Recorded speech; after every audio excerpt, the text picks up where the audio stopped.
What's going on, guys? Another week. We're ready to roll. Gentlemen, good to be back as usual. I know Team USA is kicking off in a little bit in some other version of football, but this is the real football, so I'm happy we get to talk about this. Mm-hmm. Okay, since you brought it up, I'm going to say I've actually had an absolute blast. I went into this with absolutely zero knowledge about USA and the soccer football team, and this has been an absolute blast.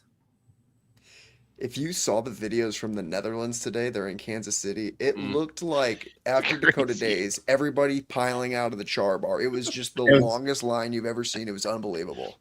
It was unreal. That's what I need tailgate to be like. That's the tailgate we're looking for on Saturdays. Absolutely. Those videos are insane. Yeah. You think we could get a left-right going in the dome? No doubt. I'd love that would be it. amazing. I'm not gonna lie. When I first saw those videos, I thought it was AI. Like I was like, "There's no way. That's crazy." And then is that really happening? you filter it through. You're like, "Oh my gosh, this is real. This is the real deal." So, no, it's cool. It's cool. The pool and bracket things are super weird and confusing, but I'm starting to get up to even speed on it a tonight's little game, bit. they're saying doesn't really matter, right? It doesn't matter for the U.S., I guess. And if this bad team beats another bad team, we get to play a bad team. I don't know. Anyways, I'll figure it out when it gets to a real bracket. Sure. Absolutely. That's why we need selection committees and everything. I think my favorite jokes that were going around was, can we sit our bowl game out? Yeah. No doubt. Right? The Notre Dame's of soccer. There you go. All right. Well, that's not what we're here for. We're here because we got Offensive Coordinator Coach Tim Morrison joining us. Coach, how you doing? I'm doing great, guys. I appreciate you having me on. It's a blast. Man, I was telling you before the other guys joined, I feel bad that it's taking this long to get you on here, but I mean, I'm excited to do this. Yeah, no, I appreciate you guys, like I said, having me on. It's been it's fun, tracking you guys, and obviously fun watching our guys be on there with you guys. So excited to be here, spend some time with you guys tonight for sure. Absolutely. All right, so we'll get rolling with it, and I kind of give you a warm up on this one, but you've been here at USD now this will be your third season, correct? This will be the fourth season coming up. Fourth season, okay. Yep. So what made you choose coming to the University of South Dakota? Yeah, the number one reason was Bob Nielsen. So I played for Bob Nielsen at Wartburg College, back in 1995. He was my college coach at Wartburg. So his final year at Wartburg, so I went through the recruiting process with him. And then, my freshman year at Wartburg was his last year there before he then transitioned up to Eau Claire, Duluth, and started on his path, right? Mm-hmm. And so played for him for 1 year, went through the recruiting process with him. And then just over the years, being in the coaching profession, stayed in contact with him. And, finally, we had numerous conversations over the years, different positions, different places. And it finally worked out, in 2023 as he, kind of made a change offensively. So that's how I ended up out here was Coach Nielsen. Man, that's crazy. That's awesome on that one. He was such a great coach for us. Yeah, and I love it. It was fun. Everything I knew Coach Nielsen for quite a while. All the things you hear about him, and everything's true, right? In terms of working for him, was exactly what I had hoped or figured it would be. I mean, he's just a great human being, great ball coach, and so it's been it was fun. He still pops his head in here every now and then. So it's always fun to see Coach rolling in here random times as well. Absolutely. I think it's so great. I gotta ask, what position did you play? So I was the fullback. So I was the small school, high school running back, right? Mm-hmm. I got there, stood in line the first day. I was the biggest, slowest dude in the line. And so I moved into the fullback role in a matter of about 2 days. So I was the guard in the backfield, back in those days. So the forgotten role. It is. Right. It is. We're trying to revive it here a little bit, but yeah, it is the forgotten role. So I could I could block the heck out of people. I couldn't catch the ball real well. So that's just the way it was. Just love to get concussions and, deliver blows to people. It's a great exactly. position. That's old school ISO power kickouts. I had a nice, really tall neck roll though that don't exist anymore, really. Yes. It did look sweet. Like the Boz at the fullback position. That's great. We're gonna need to do some digging. So you look at the pads from back in my day, man. They're completely different animal than they are now. Right. I think when we had Coach Kirch on, his dad popped in and provided us with photos of him and Johansson suited up together. So exactly. We might have to track down your dad or mom or something, see if we can get some photos here of this. See if there's something floating around out there. Exactly. The beauty is most of my stuff was pre-internet, pre-social media, so I'm fairly safe, I think. Oh, how has the verbiage changed since then? Like, was it just as simple as, hey, fullback dive, halfback dive? Yes. And it was 30s, and that was back in the day, like 30s and 40s would tell you which ball carrier was going to be. So if it's 34 dive, like the fullback was getting it, like 24 dive, the tailback was getting it, right? Back in the old school, I formation days with Coach Nielsen. Oh man, that was bringing me back to my days. Right. I don't think we changed too much in high school though. Yeah. Don't break what's not broken. Just run it damn well. Correct. That's right. Jake, I don't know if you saw Mitch's comment. You should highlight that really quick. That's this one right here. Yeah. I mean, with the running back depth that we got, Coach. Well, I tell you, you talk about a stacked room in our program. I mean, that we could run some wing tee with those cats right there. That's for sure. And we're just gonna stir up the quarterback controversy more than anything. Sure. But we've seen the wheels of all three of them. But Proctor or Nevin getting involved in that could be a dirty offense. Yes. Yeah, they've done a great job and the thing is, man, that's the one difference with all three of these guys from a competition standpoint. The running element has been fun to tinker with, here in the off season, and we'll kind of see where it grows, big picture wise. Absolutely. All right, we'll save those quarterback controversy questions for later, though. Of course, because somebody's going to come in with just a little tease. Just a little tease on that one, because somebody's going to ask, and we'll just be prepared for that. Yeah. All right. So I'm trying to remember where we were going with that until Mitch so kindly threw us off there. But I will say, since Mitch is watching live, he will have a photo of Coach's playing days here by the end of this one. Love it. Oh, that's funny. All right. So we'll actually we'll segue into that with you were talking about bringing the fullback back for USC offense, and it seems like you had the perfect specimen for that with Tice, and now it seems like Fletcher's moving into it, but it doesn't seem like you guys are doing it exactly the old school fullback way, because these guys are out there catching passes, running routes as well. Correct. Yeah, I think really where we're headed, right, is almost with our skill guys. Almost you talk about positionless, offense. Where we've done such a good job from a recruiting standpoint. The amount of bodies we have for skilled players right now on our offense that can do multiple jobs, right? It's been fun for us as a staff to line those guys up in different positions, right?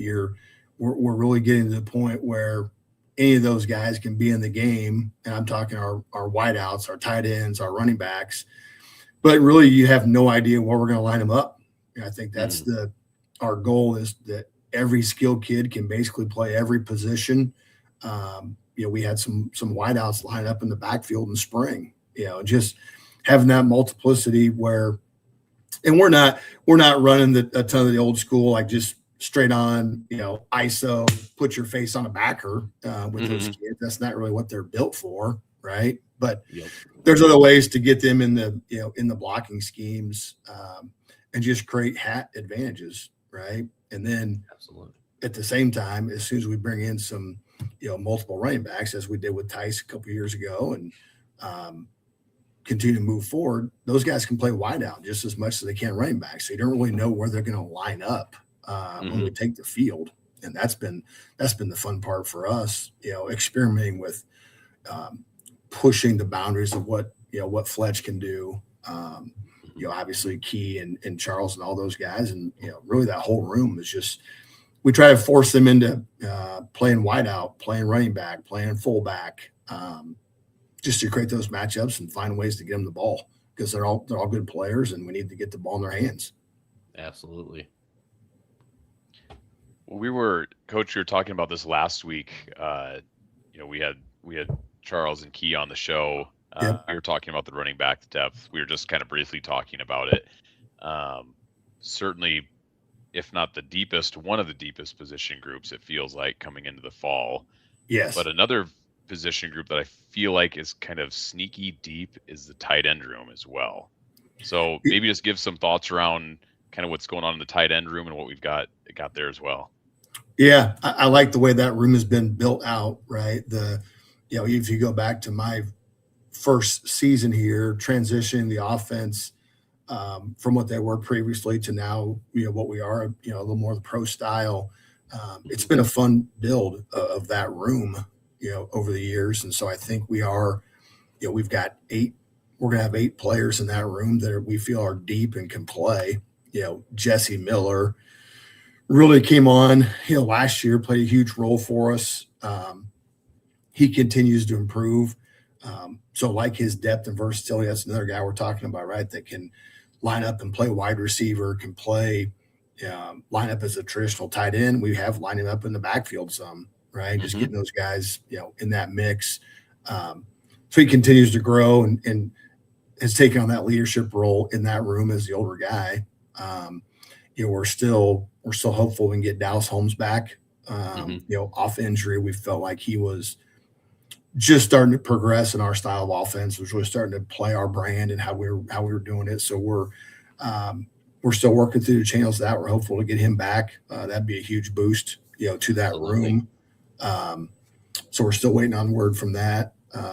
Jackson Accardi is a kid we brought in from West Virginia that we recruited out of high school and transferred back. Saw some time last year, but is really growing into his body with Coach Vargas. And that's another kid that's 6'7", 250 pounds that is running and can block and catch all the things we're doing. So it's been fun to watch those guys. Man, we got a great, right now I'd say we're 6 deep in that room as well. Guys that can, they're all going to have different skill sets, right? Like Caden Fry is a 265 pound, grown man right now that can, latch on the defensive ends and be that physical bruiser, we think, and still gets downfield, makes some plays too. So that part's been fun. I think you'll see a lot of those different guys, in multiple positions as they continue to grow with what we're doing offensively. Absolutely. And then, Coach, with that, obviously you're in the offensive coordinator, but are you still in the tight end room as well? Yep. So I still coach the tight ends. So when I became the coordinator a year ago, still stay with the tight ends. So, so I'm with those guys, every day. And then it does work out nicer. Sometimes I can get them in with, the wideouts or the O-line, and then, can move around and be with some other groups. So that part's been fun. This is the first time in my career as a coordinator role, I have not been the offensive line coach as well. In all my time as a, offensive coordinator at the lower levels, I was coaching the O-line, the tight ends, and coordinating. So last fall was the first time for me, being in a coordinator role with just the tight ends. So really, it does allow me to, have a broader scope and really focus on helping run the unit, right? And then coach tight ends along with that too. Absolutely. All right. So do you miss being like with the O linemen? I mean, you get a little taste of that with the tight ends, and I get been different. I get the itch here now and then. Yeah. I steal them, so I cheat the drill, Austin. So there's a lot of times we probably lead the country in offensive drill work where tight end tackles working together. So we get a lot of combination work with our tight ends and tackles. With a lot of our schemes, require those two people to work together. So So I still get my fix that way. There'll be times where I get tired of watching 7-on-7. So I'll sneak down the O-line, the O-line, D-line 101s still. Absolutely. So yeah, I definitely still get the itch. I still, love being with those guys. And so that part has been a different over the years. But I get my fix, now and then to scratch that itch, no doubt about it. Absolutely. Hey, that's spoken like a true Missouri Valley football coach right there, right? That we know where it starts and ends in the Valley. So yeah, I mean we've had just such good success here with our run game since I've been here that that's just part of what I believe that's continues to drive our engine on offense. Absolutely. All right, Coach. So we're gonna jump back just a little bit to your time, your first couple years, just in the tight ends room. Yep. How do you turn an outside linebacker into an All-American tight end? Well, one, he worked like crazy at it, and so I think after that is just our style of offense. The tight end position is such a unique position because I tell our guys all the time, they're half offensive tackle, half wide receiver. And so I think just with this brand of offense that we're playing, stylistically just, fit him, so well, and again, the versatility of a guy like that. It's just fun to watch him grow and develop as a tight end, right? That's the unique part of it, that was new, and he kept growing into that role, and the brand of, the physicality and what we're able to basically get in those touches. So yeah, I do think a lot of it too is just the carryover of my past as an O-line tight end guy. The O-line tight end, just the helping develop the run piece of it. The receiver part of it was easy, right? That's a dude that's elite athlete. That's one of those things. Try to get out of his way, right? Don't mess him up, and then get him comfortable with what the box looks like as a player. It was a blast. Yeah. And so I think we still have it as a GIF. We're going to shout out Mitch on that one. But the play where JJ hurdles the UNI defender. Yeah, the Northern Iowa down that corner of your screensaver there, of your background.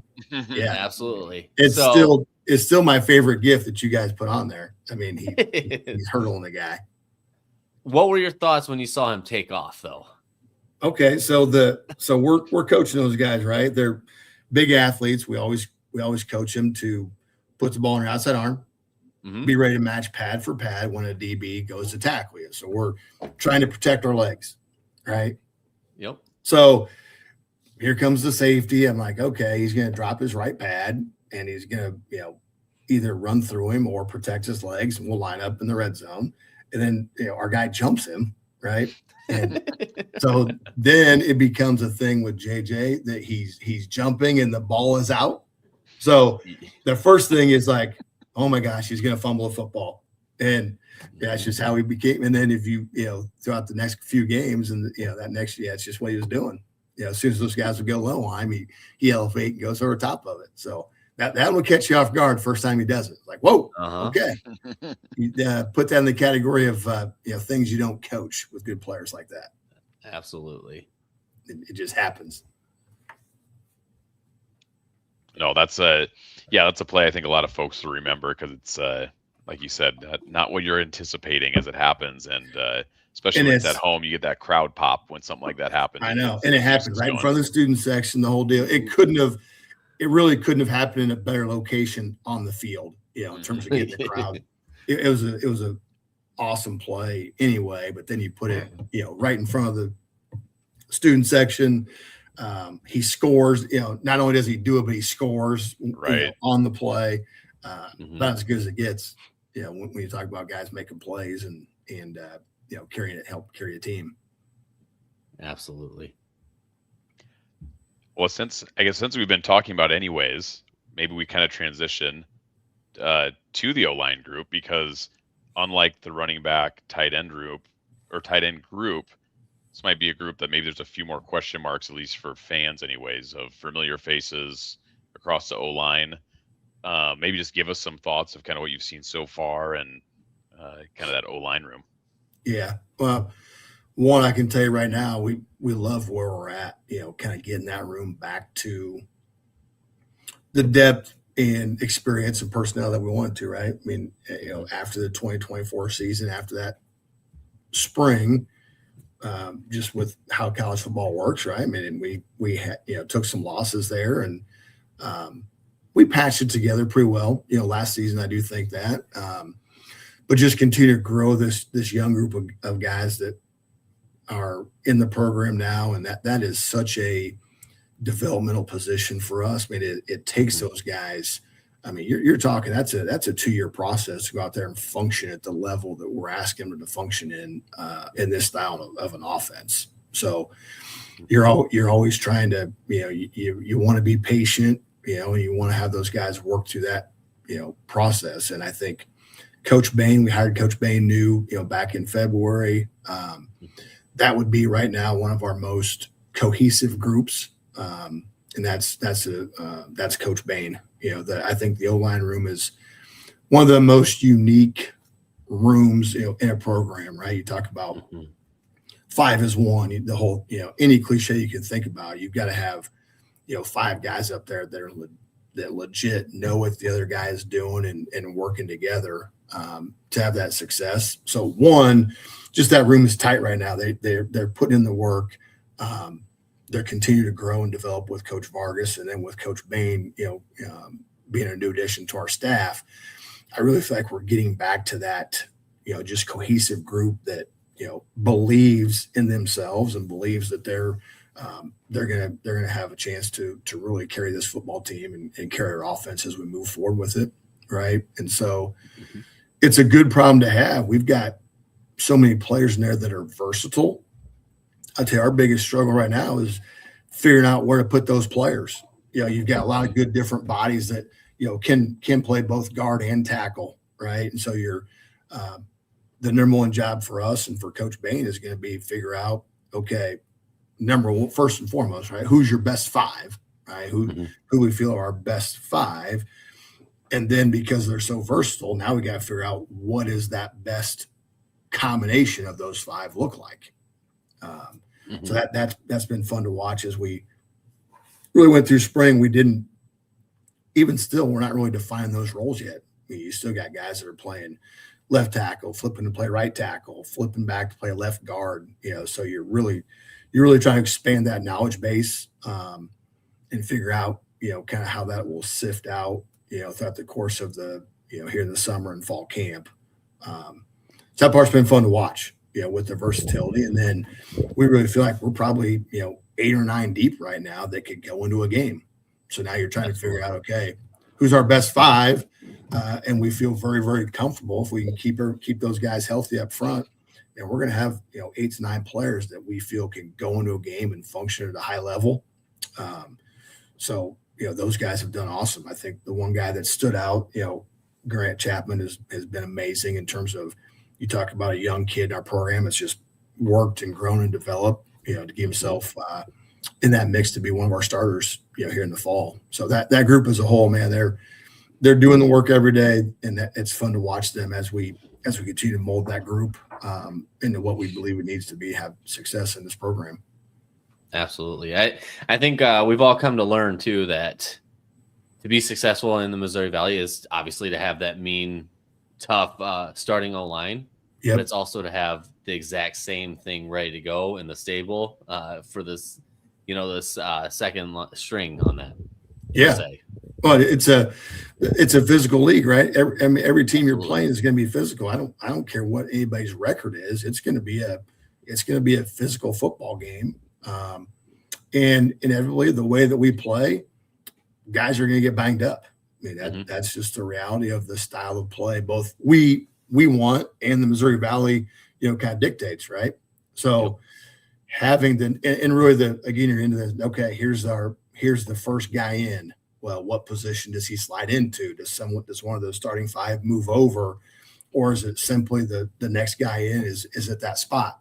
So it can be a little bit of musical chairs as you grow and develop the depth, of that room, which we're going to need. The way this thing is going, if we can continue to put the work in and get ourselves to another 14, 15, 16 game season, right? I mean, that's a lot of wear and tear on those guys. And so continue to grow that depth is huge. And they're doing that right now, with our strength staff, getting their bodies ready for what it's going to take, to play championship level offense. Absolutely. I think this is a good time to remind everyone too, that going into the SIU game, we ended up playing, was it 3 different centers at one point? Yes, there were 3 different centers in there. Late in the game, as we're trying to late in the game too, even come back and keep going, right? So absolutely, it's fun to watch those guys step up. That's what you're hoping happens, right? It's always cliche as a coach, like, hey, you never know when your time's going to come, and that was truly that was that in action, right? Absolutely. Like, okay, we were mid drive, getting close to the red zone, so it was also a critical time in the game and a critical sequence that those guys continue to battle through that. So yeah, it's real life about in terms of like, hey man, you're one play away from going in there and having having the mental capacity to really put in that work, knowing that that's a real thing, being the next guy up. Absolutely. We got to touch on this because this is a great shout out from Mitch. Now, at least Grant, Mitch, and we were here when the transition happened from D2 to D1. Yep. And purgatory. What's that? As I call it. I said purgatory as I call it. Exactly. It was interesting to see some D-line and O-linemen walking around that were not a lot bigger than me. Yeah. Now seeing what these guys are, as Mitch likes to point out, as long as they're 300, he's happy. Yep. I agree with Mitch on that. See, and I've been trying to tell him, like, it doesn't have to be 300 as long as he can move his body well and get in front of somebody. But we're going to digress on that one. Yeah. But go ahead, Coach. No, I agree. I mean, I think just with what we're doing offensively, we've had a tremendous amount of success in the 3 years I've been here of continue to grow that room, right? With the length and that, we do value athleticism because of the style of offense we're running. So I love watching, those long, lean guys that can run and play, and you recruit them thin out of high school and grow them, grow them into the guys you see out there. Once they trot out there, that's the one thing that I don't think the casual fan truly understands. You recruit a kid out of high school, you sign him at 260 pounds. I mean, that human is going out there, around 300 pounds by the time everybody sees him. I mean, that's a lot of work in the weight room. It's a lot of work with their diet, to grow those guys. So I have such absolutely. Again, I've been an O-line guy most of my career. So it's just an appreciation for the style of kid, the type of kid we have here, because I know the amount of work that they put into it to get to what we're seeing, on those game days. Absolutely. And well, this makes me want to touch on it just because I've enjoyed watching the recruiting process. Now, I still don't know how to tell that we signed a good O-lineman. Sure. I just know to trust you guys on the offers that are sent out. But when I get to see kids, and one that I actually really liked to watch last season was Parker Maloney, I believe, in his basketball highlights. Is that something that you guys look for as a two-way sport athlete or anything like that? Yeah, we spent a bunch of time with basketball highlights and wrestling highlights, right? You start looking at basketball players, you're looking at athleticism and, you're seeing that movement. On the flip side of it, on the wrestling, you're looking for leverage and how they can drop their hips and use their body for leverage and power. So yeah, it's a big process for us when you evaluating those big guys of how they can function athletically. You're exactly right. Absolutely. All right. I know the other two have a question, but I love this comment, so I wanted to check in on this, Coach. O-line rarely gets called for any penalties. Describe the coaching and discipline necessary for that to happen. Yeah, I think I do think our guys, like I said, they put in the work and get after it. I think the way we teach our run game, we are a run off the football. When you watch our guys run, we're the number one priority is we want to see the line of scrimmage move in our favor. So it's a run off the ball, fit your pad.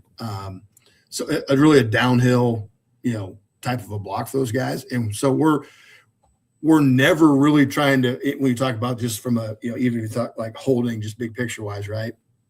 We're never asking those guys to get themselves where their arms are extended, away from their body, which is when those type of penalties happen. I mean, it is pad, we're trying to get our pads on their pads, and run through it. And so even, downfield, we understand with that, we never even ask an O-lineman to climb to the second level to a backer. You'll never see our guys break down, establish a base, and try to react to a backer, right? Which that's when, as soon as again, you talk about all of our players, our big O-linemen, as soon as they widen their base, slow down, start chopping their feet, now they're getting out athleted, right? So we're part of that philosophically is we're gonna run through people's face, man, and make the defense avoid us.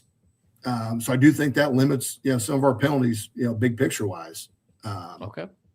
So that I think philosophically, the way we teach the run game, I think is different to a lot of people, and because we understand we're going to be out athleted sometimes, so we're trying to make sure that they can have a technique and fundamental they feel comfortable with, and understand how it's going to affect our run game.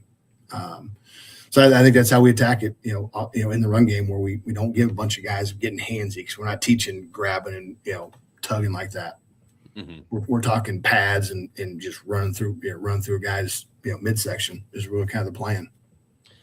I will say, after our interview with Coach Bain as well, I think your message is going to come across to the players real well. Yes. Oh, he's been awesome. Like I say, and again, you talk about the O-line specifically. We're talking about the O-line, right? A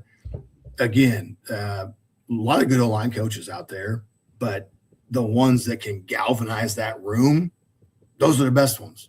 Yeah, the O-lineman got to believe that they can have success in any situation, and that's what Coach Bain is.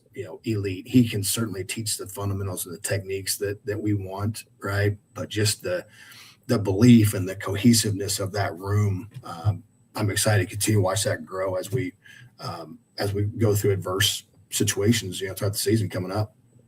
Absolutely. Sorry, gents. I'm trying not to react to the USA goal down here in the bottom left. Wow, we know where your priorities lie. 2.5 minutes in. Are you kidding me? Is it 1-0 that early? 1-0. 2.5 minutes in. But I do have something I want to ask you about. You talk about these big burly players that you got and how you like to see people get downhill. Jake, I may have to ask you if I can share my screen on this one. Oh, man. Absolutely. I hope I do this right. Just make sure you show the right tab. Yeah, it should be up. How do we find a guy that's able to run downhill like that? That is, look at the size of the pads, man. Look at the size of the shoulder pad right there. Hey, what do you think? The bicep bands are pretty elite, though, right? Absolutely. Even look at number 9's. Look how big his pads are right here. His shoulder pads. That looks straight up like Bobby Boucher out there. That's amazing. I mean, you'll never find shoulder pads that big anymore. Tell you what, the neck roll. It's so 90s. It's perfect. Not to mention, you imagine find like one of the 4 carries I had in my entire career. That's great work. Don't thank me. Thank the Wartburg yearbook back in 1998. Man, that's amazing. This is why Austin's been so quiet. He was doing his research. I have been grinding over here trying to find this. Yeah, he's been working. That's I got the calf tats are going. That was just a thing back then, right? That's the way we got after it. That is great. That's I was gonna say, I think the only thing missing is the giant rubber elbow pads. But yeah, exactly. The full sleeve. Yeah, exactly. Just be aware that will be saved for future use, Coach. Yeah. Yeah, that's downhill right there. See, I've been doing it forever. Right, it's downhill. It's clear as day. There's not a lot of juking going on there, I can tell you that. Hey, when the hole's that big, you don't need it.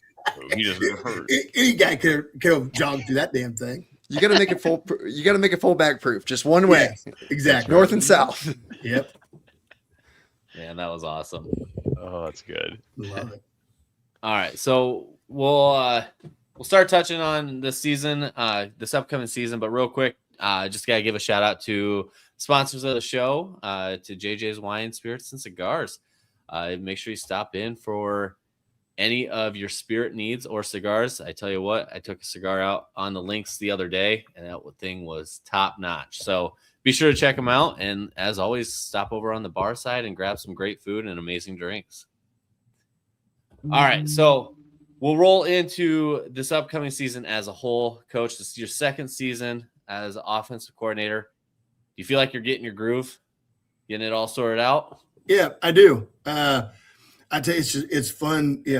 I enjoy the process of, kind of figure out what our, the messaging is, to that unit. Right. Mm-hmm. I think calling the plays, that's one of the jobs, that the offense coordinator does, but it's certainly not as important as maybe what some people may think, so I just enjoy the messaging and continue to help and grow our develop guys every day. I think we're getting there.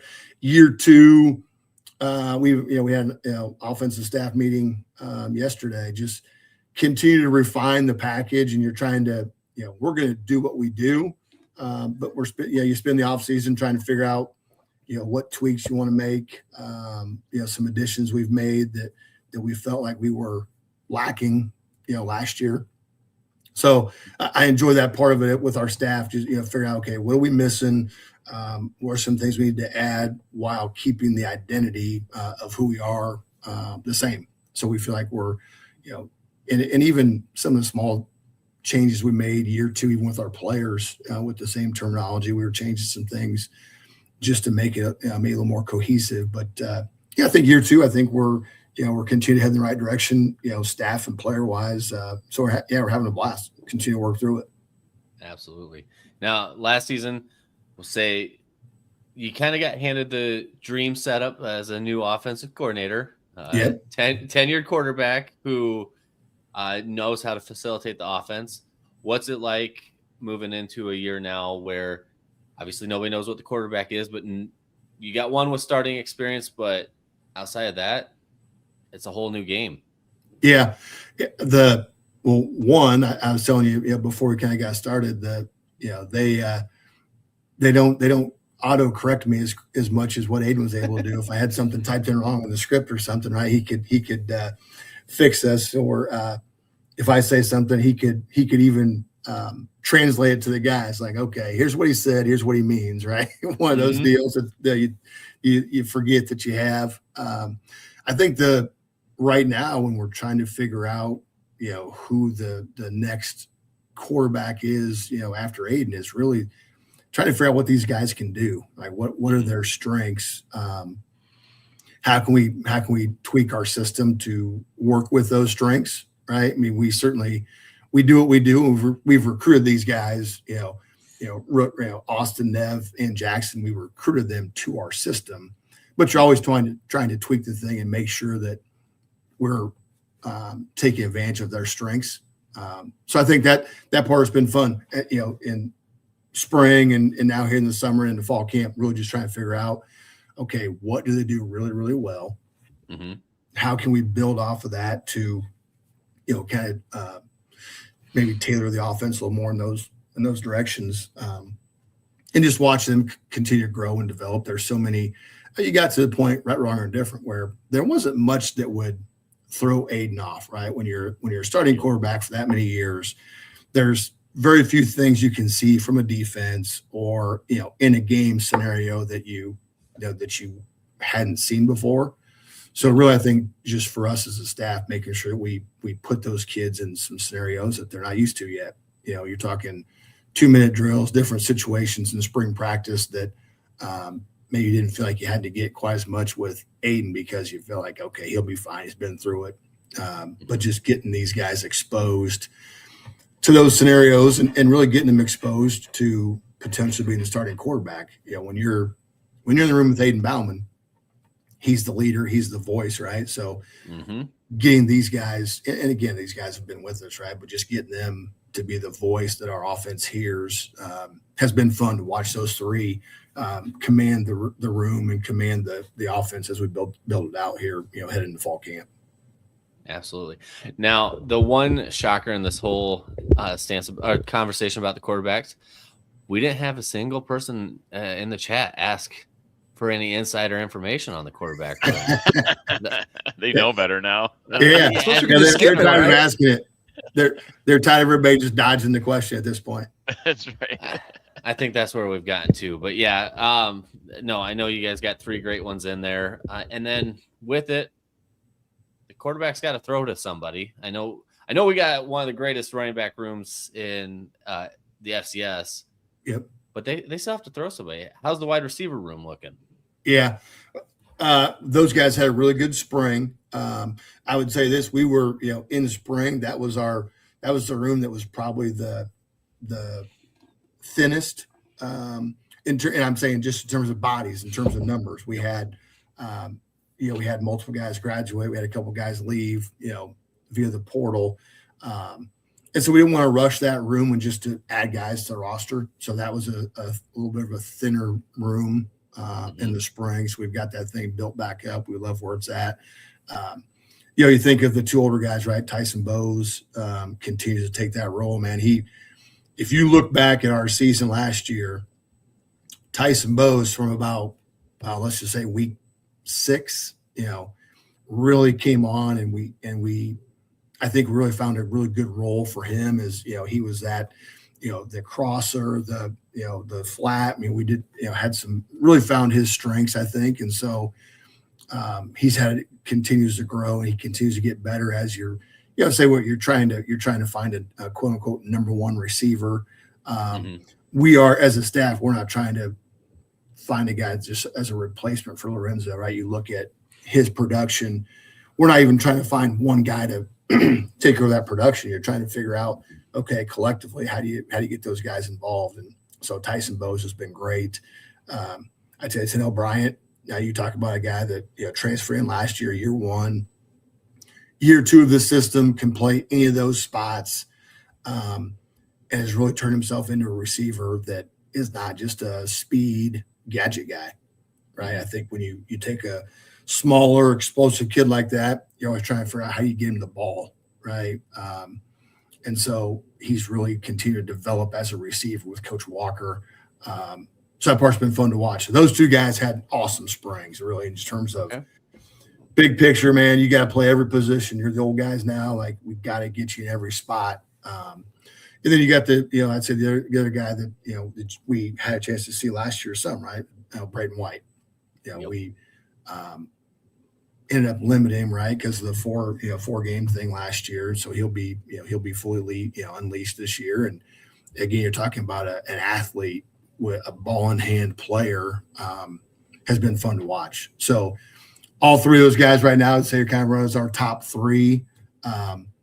But they can, again, you're talking all 3 guys can play any position in our offense. So find ways to get those guys the ball, and a playmaking ability has been fun.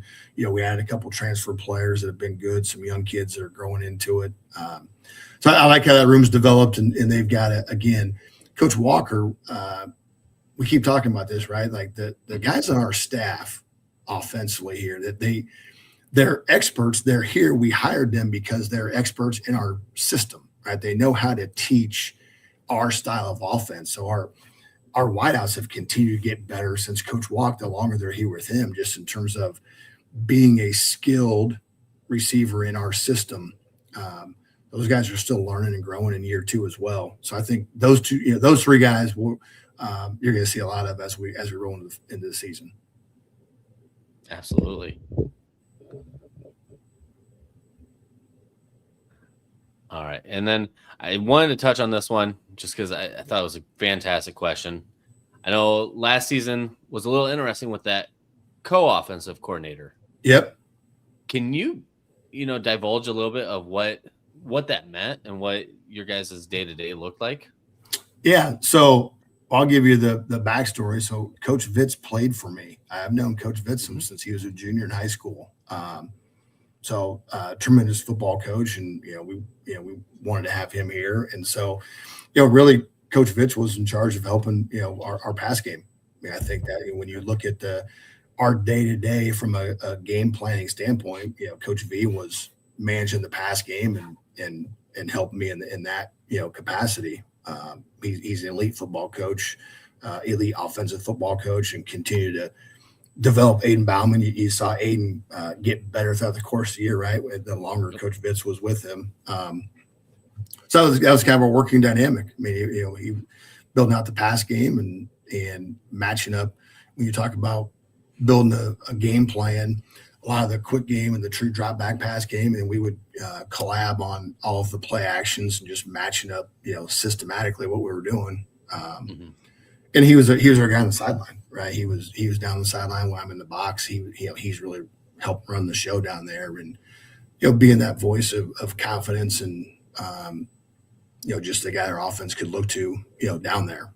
And so now with him transitioning into the head coaching role, I still think he'll be involved with our offense. Again, the nice thing is now he can have a little more broad viewpoint, which is going to be a huge help still for me in just terms of the helping with that big picture views of some things we can seeing things that he's seeing and working through a weekly game plan. Will kind of be that dynamic, and a little bit of it too. We're gonna have to kind of sort through it. We've never been in this scenario, right? So, see what the as we kind of find our groove, in season of his time and how much he's still on offense or just big picture stuff as the head ball coach now. Yeah, well, I think one thing, it might be a question to ask after the season, but what's it like going from a very experienced coach in Coach Nielsen to a very defensive minded coach in Coach Johansson to a very offensive-minded coach in Coach Vitzum?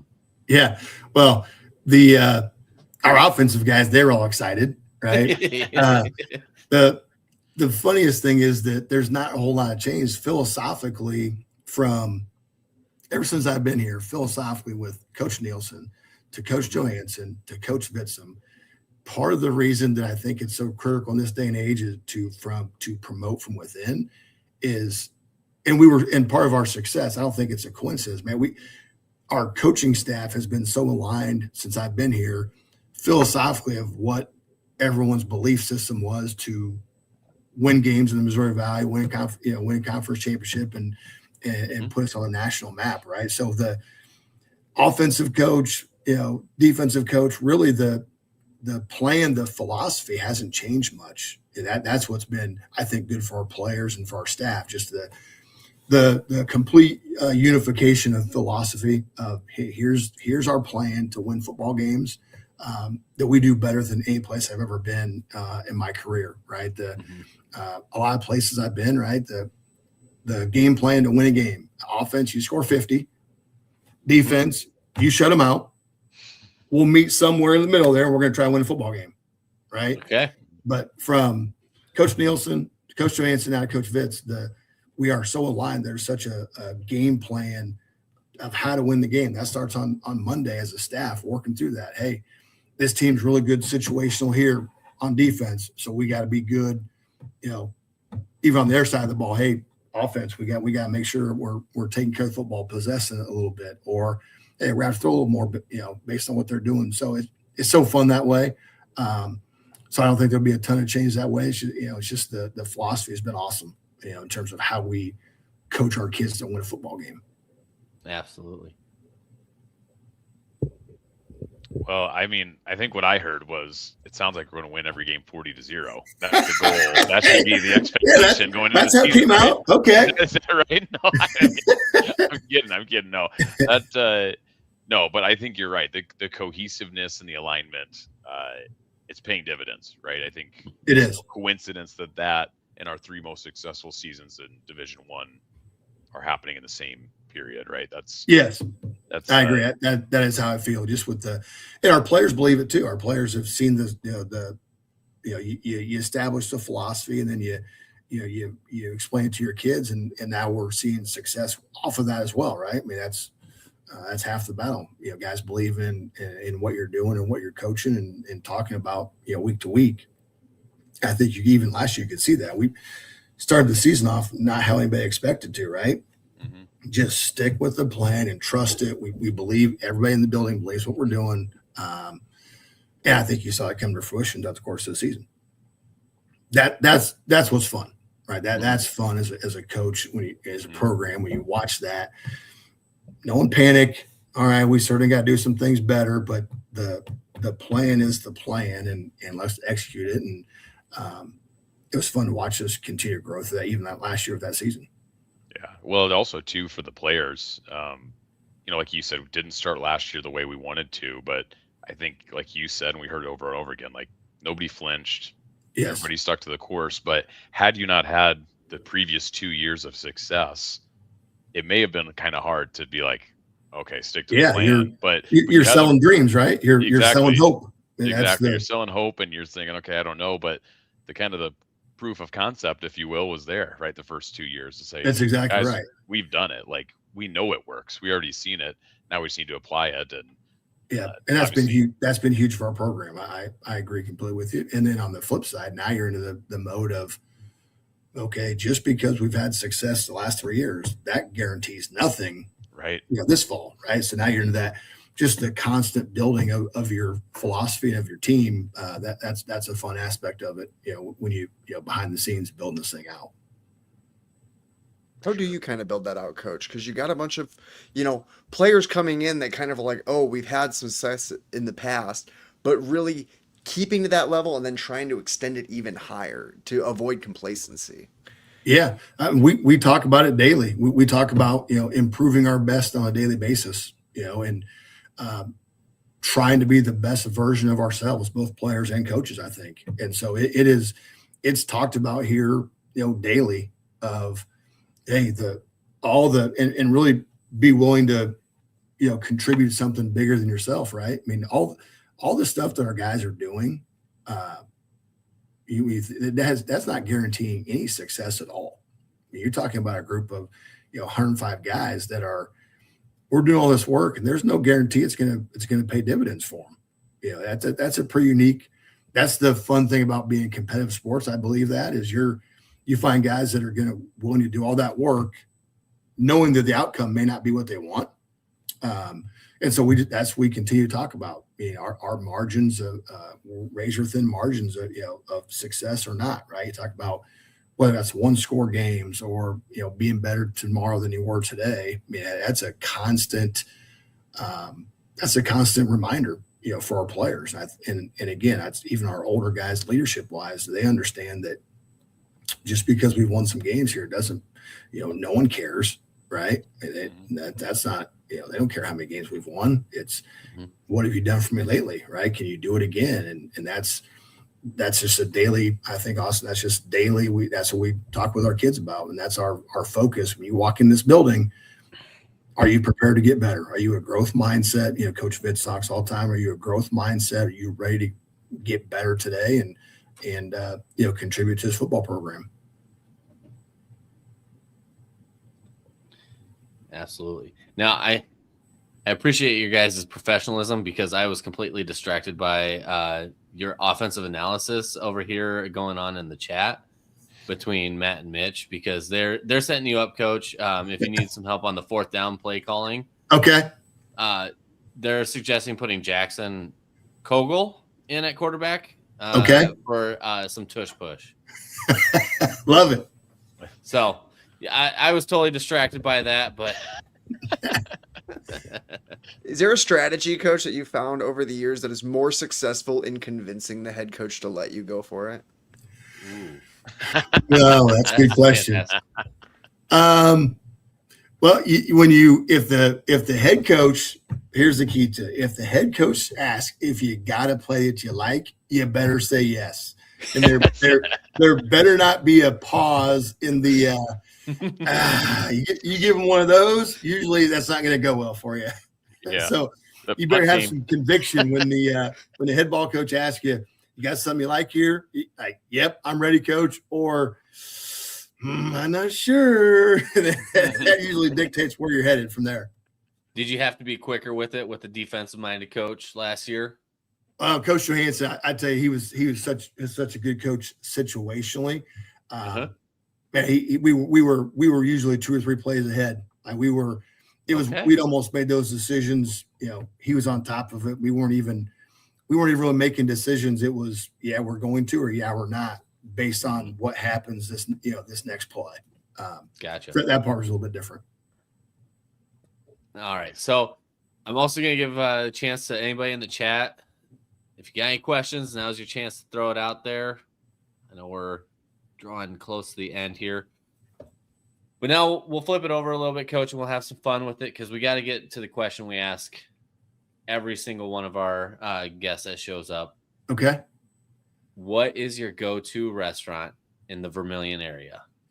Yeah, my go-to restaurant in the Vermilion area is Bunyan's. I'm a Bunyan's guy. I can walk to Bunyan's from my house, so yeah, Bunyan's is the spot. I guess I keep asking the question, but I mean, we'd be doing Joel a dishonor if we didn't ask. Have you tried the walleye at Bunyan's? I have tried the walleye, and the new one is the steak tips, right? That's steak tips. Yeah, that's right. So I've had both of those. At this point, I think I've had everything on the menu. you got tried everything out at that point. Absolutely. Speaking of having a play ready when the head coach says you got something ready, you didn't hesitate with Onions. You knew that one. Oh, that's my spot. That's my spot in the Verm. Yeah. And again, it's probably because of convenience. It's so easy. I can legit walk to it, right? Absolutely. That makes a big difference on it. Yes. So, all right. So we did have one question roll in here that I think is a good one to ask. How deep in the bag did you have to go against Southern Illinois? Well, I can tell you, we were about out of 2-point plays. Yeah, we were into the we were out of 2-point plays. Especially when one of our top ones that we've practiced the same 2-point play for the entire time I've been here.